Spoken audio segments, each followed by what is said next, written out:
মন খারাপ কেন? কি ভাবছো? কিছু না ওই গাইয়া মেয়েটার কথা ভাবছো? ম্যাডাম, আপনাকে একটা কথা বলতে পারি? আমি ওকে ভালোবাসি। আমাদের অনেক ছোট থেকে বিয়ে ঠিক হয়ে আছে। ওকে ওখানে এভাবে অপমান করাটা ঠিক হয়? এসব তুমি কি বলছো? তুমি একটা শিক্ষিত স্মার্ট ছেলে, ও তোমার সঙ্গে কোন দিক দিয়ে যায়? দেখুন ম্যাডাম, আজ আমি যা কিছু হয়েছে সবই অর্জন। দেখো সবুজ, তোমাকে একটা কথা বলার জন্য আমরা এখানে এসেছি। যেদিন আমি তোমাকে প্রথম দেখেছি, আমার অতীত বলে সেদিন থেকে আমি তোমার প্রেমে পড়ে গেছি। তুমি চলাফেরা, কথা বলা, তোমার ব্যবহার সবকিছু আমাকে মুগ্ধ করেছে। এ কি বলছেন ম্যাডাম? আমি আপনার বিষয়ে এসব কিছু ভাবি না। আর তাছাড়া আমি রূপাকে ভালোবাসি, ওকে আমি ঠকাতে পারবো না। তুমি পাগল হয়ে গেছো? ওকে বিয়ে করলে তুমি কি পাবে? আর তুমি আমাকে বিয়ে করলে কোটি কোটি টাকা, বাড়ি, গাড়ি সব পাবে। তোমার লাইফটাই চেঞ্জ হয়ে যাবে। সরি ম্যাডাম, আমি অল্প দিন খুশি থাকতে চাই।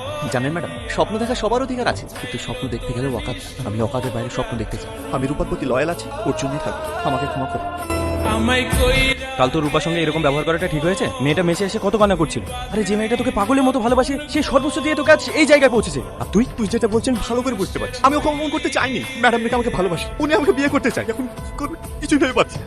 এখানে ভাবা কিছু নেই তো? যখন তোর কেউ ছিল না, তখন রূপা আর রূপার ফ্যামিলি তোকে আশ্রয় দিয়েছে। তাই তোর যদি বিবেক থাকে, তুই যদি সত্যি রূপাকে ভালোবেসে থাকিস, তাহলে ওকে আর কষ্ট দিস না। তুই ওর মতো জীবন সঙ্গী আর কোথাও পাবি না। এখন আমার চাকরি ছেড়ে দেওয়া ছাড়া আর কোনো উপায় নেই। দরকার হলে তাই করতে হবে, কিন্তু রূপার সঙ্গে বেইমানি না। কারণ তুই ছাড়া ওই মেয়েটার আর কেউ নেই।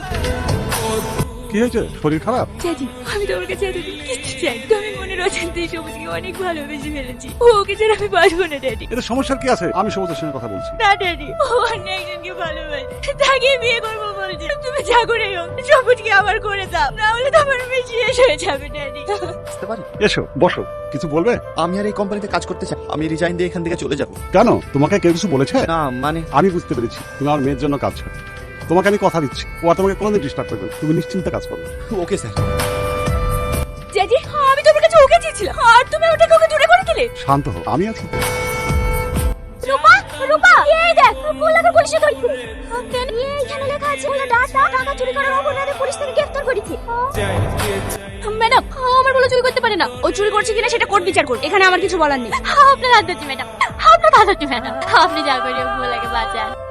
পারবো না। আজকে যা কিছু ঘটেছে সবুজের সাথে, এই সব কিছুর জন্য দায়ী হচ্ছে তুমি। তুমি ওর জীবনটা শেষ করে দিয়েছো। আমি সবুজকে ভালোবাসি, কিন্তু শুধুমাত্র তোমার কারণে আজ সবুজের এই অবস্থা। সবুজকে কি দিতে পারবে তুমি? দুঃখ, কষ্ট, লাঞ্ছনা ছাড়া কিছুই দিতে পারবে। আর আমি ওকে চেয়েছিলাম রাজপ্রাসাদে বসাতে।